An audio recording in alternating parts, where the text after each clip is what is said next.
ultimately, I think the president's truth this morning lays that out very well, that this Strait of Hormuz issue, which we've set the conditions for success, and we will make sure Iran knows that very clearly, is not just a United States of America problem set. We've been willing to lead. President Trump's led the entire time, but it's not just us. So ultimately, I think other countries should pay attention when the president speaks. He's proven that when he speaks, he means something. And he's pointing out, you might want to start learning how to fight for yourself. It's something some of us have been saying for quite some time.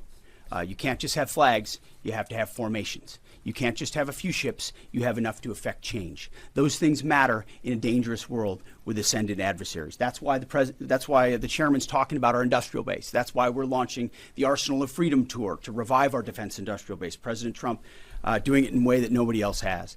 As far as President Trump and boots on the ground, I don't understand why the base, which they have already, they understand, wouldn't have faith in his ability to execute on this. Look at his track record of pursuing peace through strength, America first outcomes.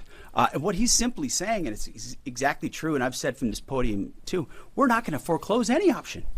You can't fight and win a war if you tell your adversary what you are willing to do or what you are not willing to do, to include boots on the ground.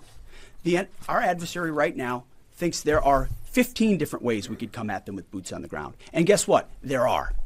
So if we needed to, we could execute those options on behalf of the President of the United States and this department.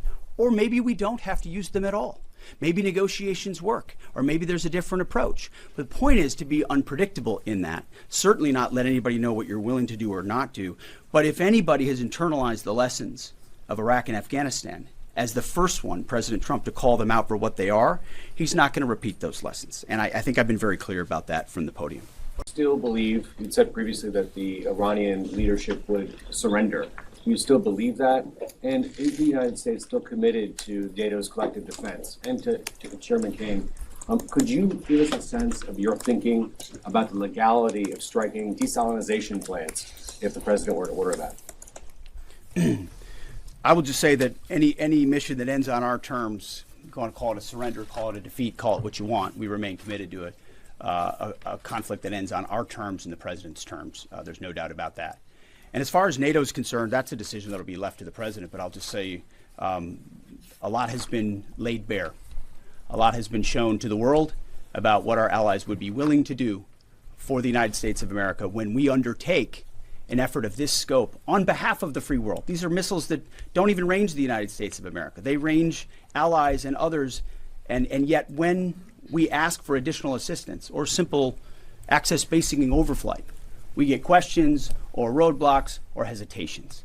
And the president's pointing out you don't have much of an alliance if you have countries that are not willing to stand with you when you need them. He's simply pointing that out, and ultimately it'll be his decision of what that looks like after this is complete. I'll just won't talk about any particular target. This really builds on Jillian's question too, that I don't think I completely answered. But the joint force is the most professional force in the world, and we have numerous processes and systems to carefully consider the whole range of considerations, from civilian risk to legal considerations with any target. And as targets come before us, we run them through the same process that we always do, and always strike lawful targets in accordance with the normal procedures that we use. Chairman King, do you agree with no quarter, no mercy for enemy combatants?